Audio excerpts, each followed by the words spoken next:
How to use Widgetsmith on your iPhone. In this video, I'll show you how to create and add a custom Widgetsmith widget to your iPhone home screen.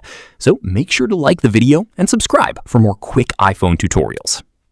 First, open the App Store and search for Widgetsmith. Download and install the app on your iPhone. Next, open Widgetsmith and choose the widget size you want to create, such as small, medium, or large. Tap the widget, then tap the plus icon in the top right corner of the screen and choose the style you want. Then tap the search icon at the bottom of the screen and search for the type of widget you want, such as time, date, photos, weather, or calendar. Next, tap Customize to change the widget's font, color, background, and other settings. Once you're finished, tap Done. Next, enter a name for your Widgetsmith widget, then tap Save. Now, go back to your iPhone home screen and touch and hold an empty area until the apps start to jiggle. Tap Edit, then select Add Widget.